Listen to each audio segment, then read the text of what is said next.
Estamos en el invierno de 1915, sobre los cielos grises y mortales del norte de Francia. El aire es tan frío que congela el vapor de la respiración antes de que salga de los labios, y el ruido de los motores de los biplanos alemanes ahoga los gritos de los hombres que mueren en las trincheras, miles de metros más abajo. Un observador alemán, un joven de la Luftstreitkräfte, con los guantes de cuero endurecidos por la grasa y el hielo, se inclina fuera de la cabina abierta. El viento golpea su rostro con la violencia de un látigo, pero sus manos no tiemblan por el frío, sino por la adrenalina. Se acerca un avión enemigo, un caza francés decidido a derribarlos. El alemán no carga un pesado rifle de cerrojo, de esos que requieren una pausa agónica entre disparo y disparo, una pausa que en el aire significa la muerte. En su lugar, levanta un arma extraña, elegante, con un cargador de tambor que parece una obra de relojería futurista.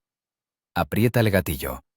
El arma ruge, una vez, 2 veces, 10 veces, sin pausas, sin mover una palanca. El casquillo caliente sale expulsado automáticamente, girando en el aire helado, mientras el siguiente cartucho entra en la recámara con la precisión de un latido metálico. El piloto francés no tiene oportunidad.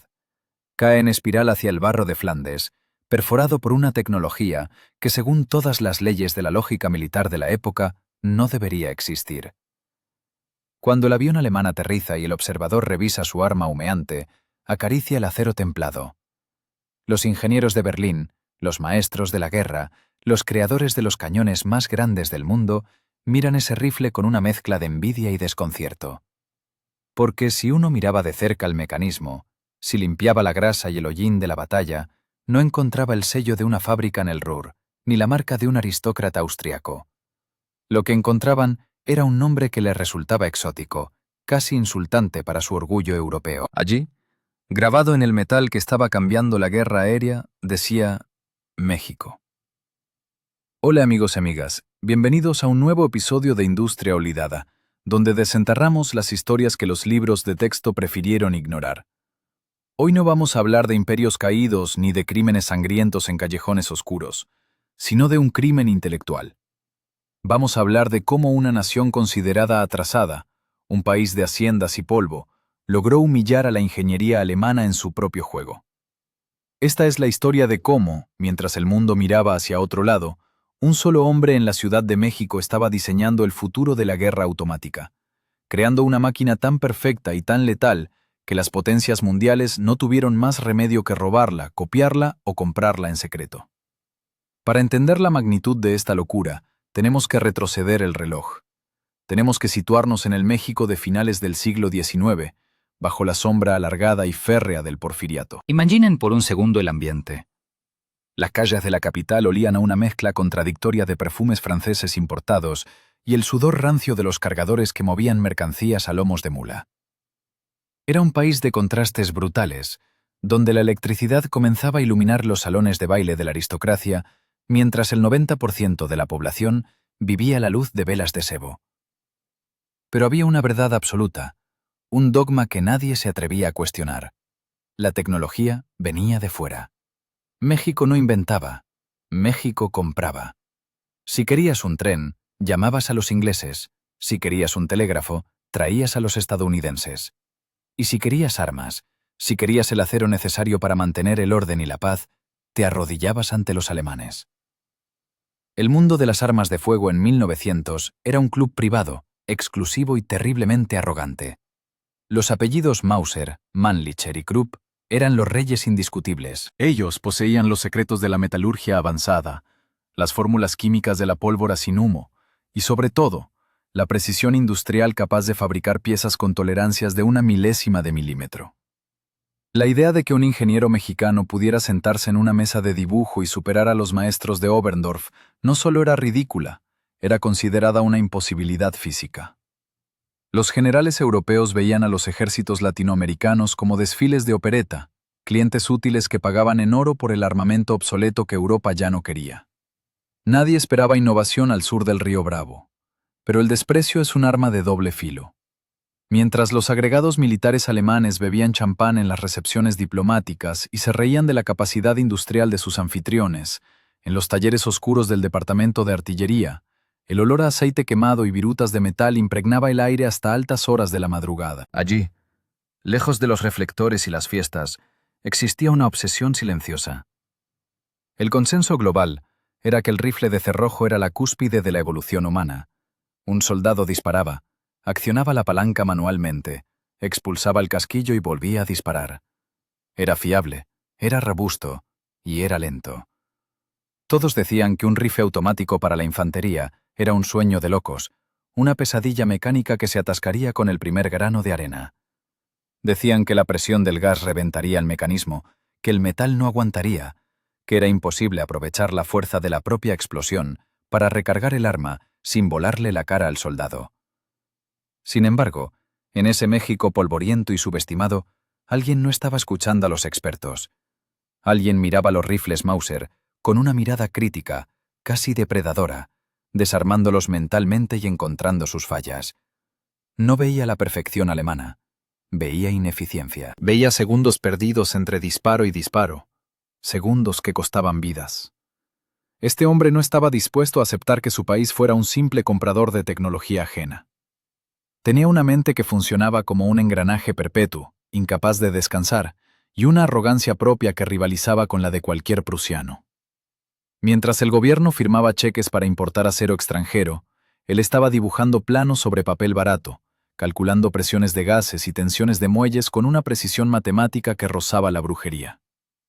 Estaba a punto de encender una mecha que explotaría en la cara de la industria militar mundial, demostrando que el ingenio no tiene nacionalidad y que a veces el depredador más peligroso es aquel que nadie ve venir hasta que ya tiene los colmillos en la garganta. El nombre de este fantasma industrial era Manuel Mondragón. Nació en 1859 en Ixtlahuaca, un rincón del Estado de México donde el tiempo parecía moverse al ritmo lento de las cosechas y las lluvias estacionales. Pero en la cabeza del pequeño Manuel, el tiempo no era cíclico, era lineal y acelerado.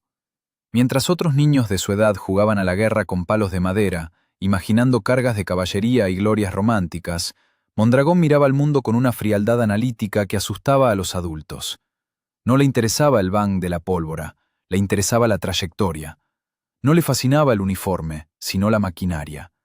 Cuentan que desarmaba relojes no por travesura, sino con la paciencia de un cirujano, tratando de entender cómo la tensión de un resorte minúsculo podía medir la existencia misma. Para él, el mundo era una ecuación gigante que alguien había resuelto mal, y él había nacido para corregirla. A los 14 años, una edad en la que la mayoría de los jóvenes apenas comenzaban a entender el mundo, Manuel ingresó al heroico Colegio Militar de Chapultepec. Imaginen los pasillos de piedra volcánica, fríos y ecoicos, llenos de cadetes hijos de familias bien posicionadas que veían la carrera militar como un paso social, una forma de lucir galones dorados en los bailes de salón. Mondragón era un alienígena entre ellos. Mientras sus compañeros se escapaban para beber pulque o cortejar a las señoritas de la capital, Manuel se encerraba en la biblioteca, devorando manuales de balística escritos en francés y alemán. Aprendió esos idiomas no por amor a la literatura, sino porque odiaba depender de traducciones mediocres. Quería beber directamente de la fuente del conocimiento técnico, quería discutir mentalmente con los ingenieros de Napoleón III y los diseñadores de Krupp. Su paso por la academia no fue el de un estudiante modelo que obedece ciegamente, fue el de un disruptor. A los profesores, veteranos de guerras pasadas que enseñaban tácticas obsoletas de carga frontal, les irritaba la mano levantada de Mondragón. Él no preguntaba, ¿cómo se hace esto? Preguntaba, ¿por qué lo hacemos así si es ineficiente? Esa impertinencia, esa negativa a aceptar la mediocridad disfrazada de tradición, se convirtió en su marca personal. Se graduó con especialidad en artillería, el arma de los intelectuales, la única rama del ejército donde las matemáticas matan más que el valor. Pero no se conformó con el título. Su mente era un horno que nunca se apagaba. La inaudita arrogancia de Mondragón, como la llamaban sus detractores, se cimentó cuando, siendo apenas un oficial joven, escribió una obra técnica sobre la defensa de costas y el diseño de proyectiles.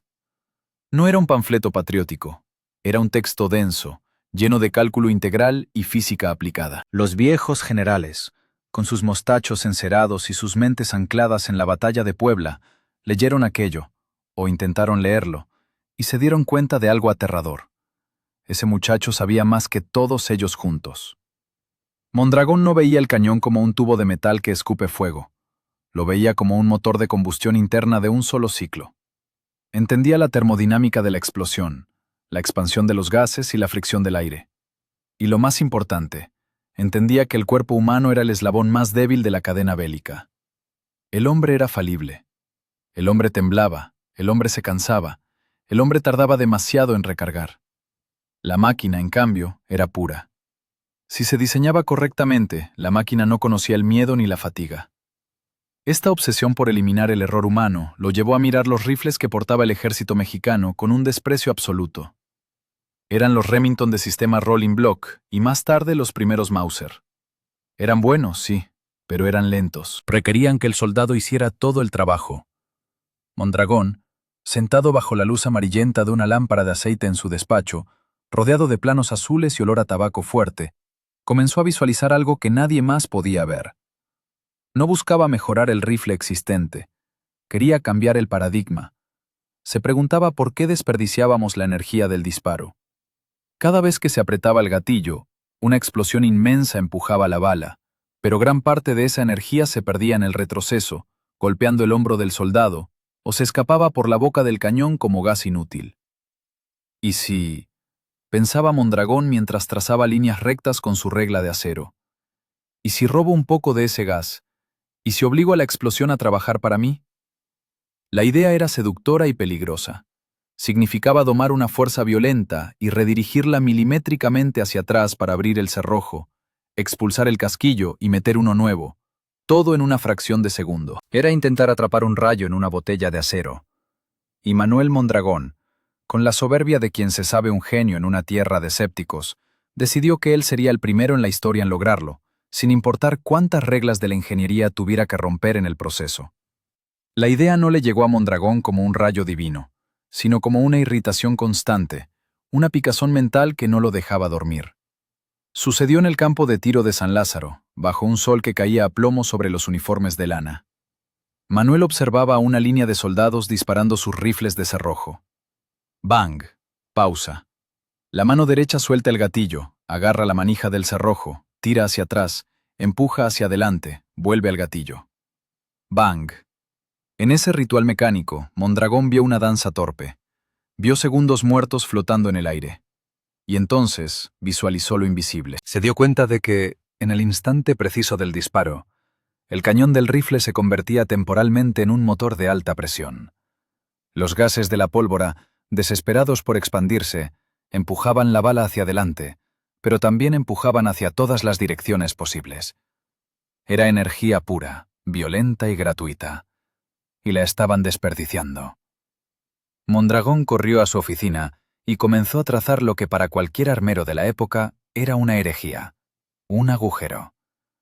Un pequeño, casi invisible orificio perforado en la mitad del cañón.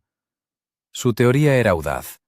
Cuando la bala pasara por ese punto, una fracción minúscula de los gases escaparía por ese agujero, entraría en un cilindro paralelo y empujaría un pistón.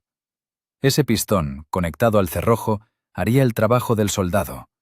Abriría la recámara, escupiría el casquillo vacío y cargaría el siguiente.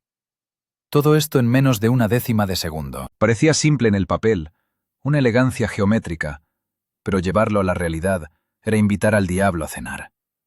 Cuando Mondragón presentó sus primeros bocetos preliminares ante el Estado Mayor de Porfirio Díaz, la reacción no fue de asombro, sino de una conmiseración paternalista. Imaginen la escena. Un salón con paneles de caoba, el aire denso por el humo de puros habanos importados y el tintineo de copas de cristal. Los generales, hombres que medían el éxito militar por el brillo de sus sables y la obediencia de sus tropas, miraron los dibujos como quien mira el garabato de un niño fantasioso. «Un rifle que se carga solo, Manuel», le dijo uno de ellos, soltando una risotada que resonó en las paredes. «Los alemanes llevan 50 años perfeccionando el cerrojo manual. Si fuera posible hacerlo automático, el Kaiser ya lo tendría. ¿Crees que tú, aquí en la Ciudad de México, vas a descubrir algo que se le escapó a los ingenieros de Berlín?» El escepticismo no era solo técnico, era cultural. Era el veneno de la mentalidad colonial que todavía corría por las venas de la élite mexicana. Para ellos, la modernidad era algo que se compraba en París o Londres, no algo que se gestaba en los talleres locales. Le negaron los fondos para un prototipo serio. Le dijeron que dejara de jugar a ser inventor y se concentrara en administrar la artillería que ya tenían. Le recordaron que el presupuesto era para cosas reales, no para fantasías de ciencia ficción. Pero no entendían con quién estaban hablando. El rechazo no apagó la ambición de Mondragón, la calcificó. Si el gobierno no iba a pagar por su visión, él encontraría la manera de forzarla a existir. Sin embargo, el desprecio de los generales tenía una base de realidad cruel. El desafío técnico era monstruoso. Tienen que entender la física de lo que Mondragón intentaba hacer. No era simplemente aprovechar el gas. Era una pesadilla termodinámica. Si el orificio en el cañón era demasiado grande, la presión reventaría el mecanismo y le arrancaría los dedos al tirador. Si era demasiado pequeño, el cerrojo no se movería y el arma se atascaría, convirtiéndose en un garrote inútil de 5 kilos. Y peor aún, el enemigo invisible. La suciedad. La pólvora de aquella época, incluso la llamada sin humo, dejaba residuos. Carbón, hollín, mugre. Inyectar gases sucios directamente en las tripas de un mecanismo de precisión era como echar arena en el motor de un reloj suizo. El carbón se acumulaba en el pistón, se endurecía con el calor y después de 3 o 4 disparos soldaba las piezas metálicas. Mondragón se enfrentaba a una paradoja imposible. Necesitaba un sistema lo suficientemente ajustado para no perder presión, pero lo suficientemente holgado para que la suciedad no lo atascara. Era caminar por la cuerda floja sobre un volcán. Pasaba las noches mirando el techo, visualizando válvulas de escape, sistemas de interrupción, formas de engañar a la física. Sus manos, siempre manchadas de tinta y grafito, temblaban no de miedo, sino de la tensión de sostener una idea que querían hacer, pero que el mundo material rechazaba violentamente. Estaba solo contra la inercia de la historia, y la batalla apenas comenzaba. Mondragón convirtió su obsesión en una rutina clandestina. Sin el apoyo oficial del presupuesto militar, tuvo que improvisar un laboratorio en las sombras. No tenía acceso a los aceros de aleación de cromoníquel que usaba la Krupp en Alemania, ni a los tornos de precisión micrométrica de las fábricas suizas. Su taller no era una nave industrial inmaculada. Era un cuarto trasero mal ventilado, lleno de sombras largas y polvo de metal en suspensión, iluminado por lámparas que parpadeaban con cada golpe de martillo. Allí, Manuel Mondragón dejó de ser el oficial de uniforme impecable y se convirtió en un herrero de lo imposible. Comenzó la búsqueda de materiales. Era humillante y heroico a la vez. El hombre que diseñaría el futuro de la guerra recorría los depósitos de chatarra ferroviaria y los talleres de reparación de locomotoras en la periferia de la Ciudad de México. Buscaba piezas de acero que hubieran sobrevivido al estrés, resortes de válvulas viejas, tubos de calderas desechadas. Tocaba el metal con las yemas de los dedos, buscando imperfecciones, buscando esa alma en el acero que le dijera si aguantaría la presión de 3000 atmósferas o si estallaría en 1000 pedazos. Sus primeros prototipos eran Frankenstein mecánicos, cañones de rifles Mauser viejos, soldados a cilindros de gas improvisados, con pistones limados a mano durante noches enteras. El sonido de ese taller era el sonido de la frustración. Clic, clac. Silencio. Maldición. Clic, clac. Otro atasco. Los primeros modelos ni siquiera disparaban. El sistema de toma de gases era caprichoso. A veces la presión era tan débil que el cerrojo apenas se movía 1 centímetro, dejando el casquillo atrapado en la recámara como un hueso en la garganta. Otras veces, la violencia del gas era tal que doblaba las varillas de empuje como si fueran alambres de cobre. Mondragón aprendió a conocer el sabor metálico de la sangre en su boca cuando una pieza salía volando y le cortaba la mejilla o los nudillos. Pero no paraba. Se vendaba con trapos sucios y seguía limando. El problema central era el cierre. ¿Cómo mantener la recámara cerrada herméticamente en el momento de la explosión para que la bala saliera con fuerza y abrirla 1 milésima de segundo después? Si se abría demasiado pronto, los gases quemarían la cara del tirador. Si se abría demasiado tarde, el sistema perdía el impulso. Mondragón diseñó un cerrojo rotativo, una pieza de ingeniería que parecía un rompecabezas tridimensional. Tenía tetones de cierre que debían girar y encajar en ranuras helicoidales. Imaginen tallar eso a mano, sin fresadoras computarizadas, usando limas finas y calibradores Vernier, comprobando el ajuste con azul de Prusia y paciencia infinita. Cada noche era una batalla contra la fricción y la temperatura. El acero mexicano de la época no era uniforme, tenía impurezas, burbujas microscópicas de aire que debilitaban la estructura. Mondragón tenía que tratar térmicamente sus propias piezas, calentándolas al rojo vivo en una fragua improvisada y enfriándolas en aceite o agua, adivinando la temperatura por el color del metal incandescente. Rojo cereza para dureza, amarillo paja para flexibilidad. Era alquimia pura. Y fallaba, una y otra vez. Resortes que perdían tensión con el calor, extractores que rompían las pestañas de los casquillos, pistones que se gripaban por la dilatación térmica. Pero en medio de ese caos de hierro y fracaso, empezó a surgir algo. Una bestia que respiraba. Mondragón logró un disparo semiautomático exitoso. El arma rugió, el cerrojo voló hacia atrás, expulsó el latón caliente y cargó el siguiente cartucho. Fue un solo ciclo, un solo momento de perfección mecánica en un mar de errores. Pero fue suficiente. El olor a pólvora quemada en ese cuarto cerrado no olía a guerra esa noche, olía a victoria. Sin embargo, Mondragón sabía que hacer que funcionara una vez era suerte. Hacer que funcionara 1000 veces seguidas, en el barro, bajo la lluvia y con munición de mala calidad, requería un milagro de ingeniería que todavía estaba lejos de alcanzar.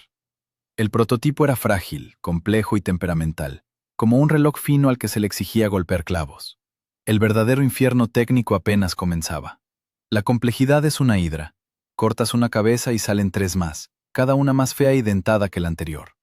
Mondragón había logrado que el rifle se cargara solo, pero ahora se enfrentaba al capricho de los generales. Querían un interruptor. Exigían que el soldado pudiera apagar el modo automático y usar el rifle como uno de cerrojo tradicional para ahorrar munición. Era una estupidez táctica, pero una exigencia política ineludible. Para Manuel, esto significaba rediseñar el corazón de la bestia. Tenía que incrustar una válvula de cierre en el cilindro de gas, una pieza minúscula que debía soportar temperaturas de 1000 grados y presiones capaces de deformar el acero, y que a la vez pudiera ser operada con los dedos congelados de un recluta. Fue entonces cuando entró en el verdadero Valle de la Sombra. El dinero personal de Mondragón se evaporó. Los ahorros de años de servicio militar se convirtieron en barras de metal inútil y herramientas rotas. Su familia comenzó a ver en él los rasgos del fanatismo. Comía poco, dormía menos y hablaba solo, murmurando sobre coeficientes de fricción mientras miraba el vacío. Su salud empezó a cobrarle la factura. La vista se le nublaba por forzarla bajo la luz parpadeante de las velas, cuando se acababa el aceite, y una tos seca, producto de respirar limaduras de metal y vapores químicos en un cuarto sin ventilación, se convirtió en la banda sonora de su soledad. Hubo una noche, una de esas madrugadas frías donde la duda pesa más que el plomo, en la que el prototipo principal, la esperanza de meses de trabajo, falló catastróficamente. Una microfisura en el cierre, invisible al ojo desnudo, cedió ante la presión. El mecanismo se trabó con un chirrido agónico, soldando el cerrojo al cajón de mecanismos. Mondragón se quedó mirando el metal retorcido. Sintió el impulso físico de tirar todo por la ventana, de aceptar que los alemanes tenían razón, que un mexicano no tenía nada que hacer en la alta ingeniería. Estaba en bancarrota, desacreditado y con un montón de chatarra sobre la mesa. Pero en ese abismo de desesperación apareció una figura inesperada. No fue un general ni un político, sino un viejo maestro tormero llamado Agustín, un artesano de manos callosas y pocas palabras, que trabajaba en los talleres de maestranza. Agustín había estado observando a Mondragón desde lejos, no con burla, sino con el respeto silencioso que un obrero siente por alguien que realmente trabaja. Agustín se acercó al loco Mondragón con una propuesta simple. Él no sabía de termodinámica ni de ecuaciones diferenciales, pero conocía el metal como conocía a sus hijos. «El acero está estresado, mi general», le dijo pasando un dedo grueso sobre la pieza rota. «Usted le pide que haga el trabajo de un resorte y de un yunque al mismo tiempo. Necesitamos templarlo diferente. Déjeme a mí el fuego». Esa alianza improbable entre el teórico genial y el artesano empírico cambió el curso de la historia. Trabajaron hombro con hombro, el oficial y el obrero, ignorando las jerarquías. Agustín le enseñó a escuchar el templado, a entender que el metal tenía memoria. Juntos, Diseñaron un cerrojo con un sistema de levas helicoidales tan complejo y hermoso que parecía sacado de un reloj suizo, no de un arma de guerra. Este nuevo diseño reducía la fricción a casi cero. Los tetones del cerrojo no golpeaban, se deslizaban. Era una coreografía de acero endurecido. Cuando ensamblaron el nuevo modelo, el fusil Porfirio Díaz sistema Mondragón, algo había cambiado en el aire. El arma pesaba, pero estaba equilibrada. El mecanismo se movía con una suavidad aceitosa, sin los ruidos rasposos de los intentos anteriores. Mondragón sabía que no podía fabricarlo en masa en México. La infraestructura industrial del país simplemente no existía para ese nivel de precisión. Pero eso ya no importaba. Lo único que importaba ahora era que tenía uno. Un solo rifle perfecto. Una prueba irrefutable de que era posible. Con las últimas monedas que le quedaban y la dignidad remendada, preparó la demostración final. No iba a pedir permiso esta vez. Iba a exigir atención. Iba a poner su carrera, su honor y su vida en un solo cargador de 8 tiros. Si el arma fallaba ante los ojos del presidente y el Estado Mayor, Manuel Mondragón terminaría sus días en la oscuridad o en un consejo de guerra. Pero si funcionaba, el mundo tendría que aprender a pronunciar su apellido. La mañana de la demostración amaneció con una claridad hiriente sobre el campo de tiro de San Lázaro. No había nubes que suavizaran la luz del sol, lo que hacía que cada detalle, cada mota de polvo y cada gota de sudor en la frente de los asistentes fuera visible con una nitidez cruel. Una pequeña tribuna de madera había sido erigida apresuradamente para los dignatarios. En el centro, sentado con la rigidez de una estatua de bronce, estaba el presidente Porfirio Díaz, rodeado por su Estado Mayor y, lo más intimidante de todo, un grupo de agregados militares europeos. Los alemanes estaban allí, con sus uniformes impecables y sus monóculos, conversando en voz baja con una sonrisa de suficiencia. Habían venido a ver un espectáculo, sí, pero esperaban una comedia de errores, no una revolución industrial. Esperaban ver el juguete del ingeniero mexicano atascarse, explotar o simplemente fallar, para luego poder venderle al gobierno otra partida de sus confiables Mauser. Manuel Mondragón caminó hacia la línea de tiro. Llevaba su uniforme de gala, pero se había quitado los guantes blancos. Necesitaba sentir el acero, necesitaba que su piel tocara la creación que le había costado su salud y su fortuna. El rifle, el Mondragón modelo 1908, descansaba sobre una mesa de caballete. Parecía un animal dormido, extraño y elegante, con ese cargador de tambor que rompía la silueta clásica de las armas de la época. El silencio en el campo era absoluto, solo roto por el canto lejano de un pájaro y el crujido de las botas de Manuel sobre la tierra seca. Sintió las miradas en su nuca como alfileres calientes. Sabía que no había segunda oportunidad. Si fallaba hoy, sería el hazmerreír de la historia militar. Tomó el arma. Pesaba, pero era un peso honesto, sólido. Insertó el cargador con un clac metálico que resonó como un veredicto. Apuntó hacia los blancos situados a 200 metros. Respiró hondo, llenando sus pulmones de aire seco, y exhaló lentamente. Su dedo índice se cerró sobre el gatillo. No hubo vacilación. El primer disparo rompió la mañana. ¡Bam! Pero lo que siguió no fue el movimiento habitual del brazo recargando el cerrojo. No hubo pausa. El dedo de Mondragón volvió a apretar. ¡Bam! Y otra vez. ¡Bam! ¡Bam! ¡Bam!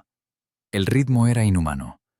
Era una cadencia de fuego que ningún soldado con un rifle de cerrojo podía igualar ni en sus sueños más salvajes. Los casquillos de latón salían volando por el aire formando un arco dorado y brillante a la luz del sol, girando y cayendo al suelo humeantes, uno tras otro, sin que la mano izquierda de Mondragón dejara de sostener el guardamano, sin que su ojo dejara la mira. Para los observadores, aquello fue como ver magia negra. El sonido era un martilleo constante, una percusión de muerte que no se detenía. En cuestión de segundos, Mondragón vació el cargador. 8 disparos en el tiempo que a un tirador experto le habría tomado hacer 2. El humo de la pólvora sin humo, gris y acre, flotaba alrededor de él como un sudario. Pero Manuel no había terminado. Con un movimiento fluido, cambió el cargador y giró la palanca selectora. Iba a demostrar lo imposible. Apretó el gatillo y no lo soltó. El rifle rugió en ráfaga, un tartamudeo furioso y controlado. No era un rifle, Era una ametralladora portátil en las manos de un solo hombre. Cuando el último eco del disparo se desvaneció en la llanura, el silencio que siguió fue más pesado que el ruido. Mondragón bajó el arma. El cañón irradiaba ondas de calor que distorsionaban el aire. Se giró hacia la tribuna. No sonrió. No hizo una reverencia. Simplemente sostuvo la mirada de los generales alemanes. La sonrisa de suficiencia había desaparecido de sus rostros. Uno de ellos, un oficial prusiano que minutos antes bromeaba sobre la artesanía azteca, se había puesto de pie, con los ojos muy abiertos, mirando el rifle humeante como si hubiera visto a Dios o al diablo. Habían venido a burlarse de un intento fallido y se encontraron de frente con el siglo XX. Porfirio Díaz se levantó lentamente, se alisó el bigote y comenzó a aplaudir. Fue un aplauso lento, rítmico. Poco a poco, los demás se unieron, hasta que la ovación fue atronadora. Pero Mondragón apenas la oía. Su mente estaba en el mecanismo, en el cerrojo que había girado perfectamente, en el gas que había obedecido sus cálculos. Había domado la explosión, había vencido la fricción. En ese momento, en ese campo polvoriento de México, Manuel Mondragón era el hombre más poderoso del mundo, porque tenía en sus manos el secreto que todos los ejércitos matarían por poseer. Pero como suele ocurrir con los triunfos de los visionarios en tierras olvidadas, el aplauso de hoy sería el preludio de la traición de mañana. El éxito había sido total, y eso, paradójicamente, era lo más peligroso que le podía haber pasado. El aplauso de aquella mañana en San Lázaro fue el sonido más dulce que Mondragón escuchó jamás, pero también fue el canto de sirena que lo atrajo hacia los arrecifes. El triunfo técnico era innegable, pero Mondragón cometió el error fatal de los idealistas. Creyó que tener la mejor máquina era suficiente. Olvidó que el mundo no lo mueven los engranajes, sino los intereses, y que la industria de armas es un estanque de tiburones donde la sangre fresca atrae mordidas rápidas. El gobierno mexicano, eufórico, ordenó la fabricación inmediata de 4.000 fusiles. Pero aquí surgió la cruel ironía. El país que había parido el diseño no tenía las manos para criarlo. México carecía de la infraestructura de alta precisión necesaria para producir en masa las complejas piezas del sistema Mondragón. Con el orgullo herido, Manuel tuvo que empacar sus planos y viajar al corazón de Europa, a la Schweizerische Industriegesellschaft, SIG, en Neuhausen, Suiza. Parecía la alianza perfecta, la mente brillante de México y las manos precisas de Suiza. Pero en los fríos valles alpinos, Mondragón se encontró con un nuevo enemigo, la perfección clínica. Los armeros suizos, con su arrogancia calvinista, miraron los planos del mexicano y decidieron que ellos podían hacerlo mejor. Fabricaron los fusiles con tolerancias tan ajustadas, tan microscópicas, que las piezas encajaban como si fueran parte de un cronógrafo Patek Philippe, no de una herramienta para matar en el lodo. Cuando los primeros lotes llegaron a México, ocurrió el desastre. La munición mexicana, fabricada con estándares irregulares, variaba en milímetros. En un Mauser de cerrojo, esa variación no importaba. Uno forzaba la palanca y ya. Pero en el Mondragón, diseñado con precisión de joyería, la munición barata atascaba el mecanismo. Los suizos culparon al diseño defectuoso del mexicano. Mondragón, furioso, gritaba que el problema no era el rifle, sino las balas y la estúpida obsesión suiza por cerrar las tolerancias donde no debían cerrarse. Pero nadie escuchaba al cliente cuando el fabricante tenía el prestigio de siglos. Y entonces, el suelo se abrió bajo sus pies. Era 1910. En México estalló la revolución. El régimen de Porfirio Díaz, el gran mecenas de Mondragón, se derrumbó entre llamas y traiciones. El nuevo gobierno revolucionario, viendo en esos rifles futuristas un símbolo del cientificismo odiado del porfiriato, canceló el contrato. De un día para otro, miles de los rifles más avanzados del planeta quedaron varados en bodegas suizas, huérfanos de patria, acumulando polvo mientras el mundo se preparaba para incendiarse. Pero la historia tiene un sentido del humor macabro. En 1914 estalló la Primera Guerra Mundial. Alemania, desesperada por potencia de fuego, recordó aquel día en el campo de tiro de San Lázaro. Recordaron al mexicano y su máquina infernal. La Comisión de Fusiles de Prusia compró todo el stock de rifles Mondragón que Suiza tenía almacenados. No regatearon, sabían lo que compraban. Y así, El arma diseñada para defender la soberanía mexicana terminó en las manos de la infantería del Kaiser en el frente occidental, y más icónicamente, en las cabinas de los aviones de combate. Aquí es donde comienza el verdadero robo, el vampirismo industrial. Los alemanes rebautizaron el arma. Ya no era el fusil Mondragón, ahora era el Flieger Selbstladekarabiner model 1915. Lo usaron para masacrar a los pilotos aliados, aprovechando esa cadencia de fuego que Mondragón había soñado. Pero mientras los soldados alemanes alababan el arma en sus cartas a casa, los ingenieros de la Mauser y la Walter hacían algo más siniestro. La estudiaban.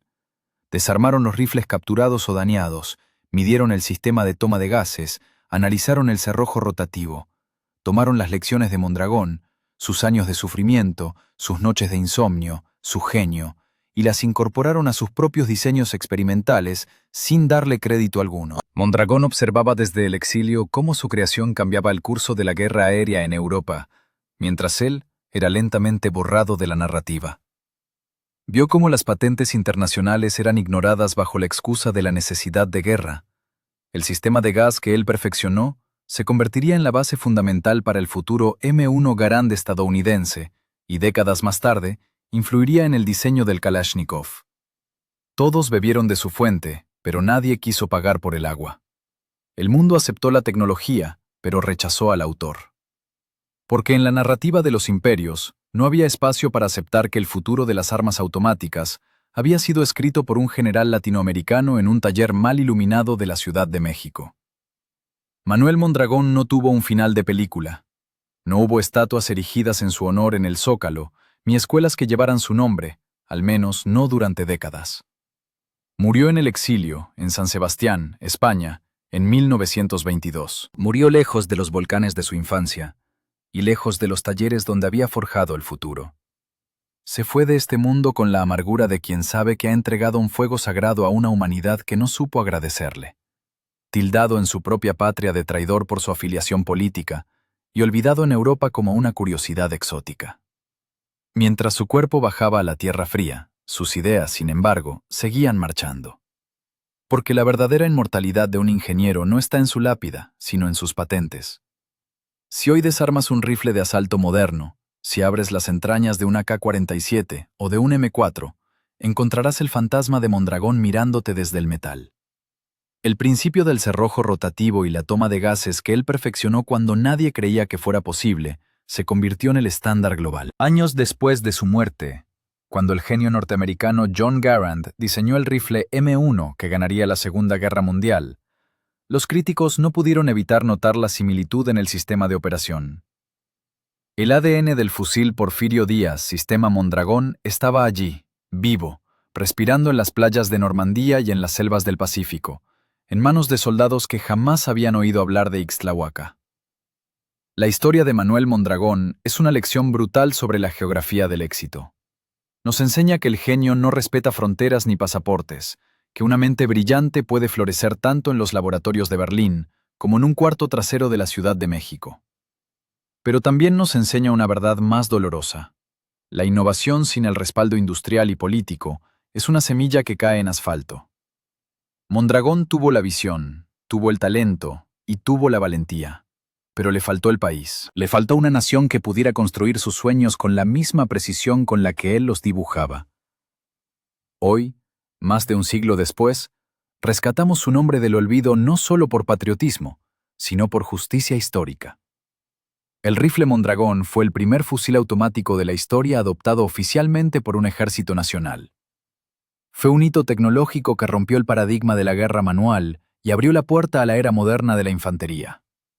Fue la prueba de que el tercer mundo no estaba condenado a ser un simple espectador del progreso, sino que podía ser su protagonista, si tan solo el mundo estuviera dispuesto a mirar sin prejuicios. Así que la próxima vez que vean un documental de guerra o escuchen hablar de la supremacía tecnológica de las grandes potencias, recuerden al general mexicano que, con las manos manchadas de tinta y grasa, obligó a los imperios europeos a bajar la cabeza y admitir, aunque fuera en silencio, que el futuro se había inventado en español. Muchas gracias por acompañarnos en este viaje a través del acero y la pólvora. Si esta historia te ha disparado la curiosidad, no olvides suscribirte y compartirla, porque la historia está llena de inventores olvidados esperando a que alguien cuente su verdad. Esto ha sido Industria Olvidada, y nos vemos en el próximo expediente. Hasta pronto.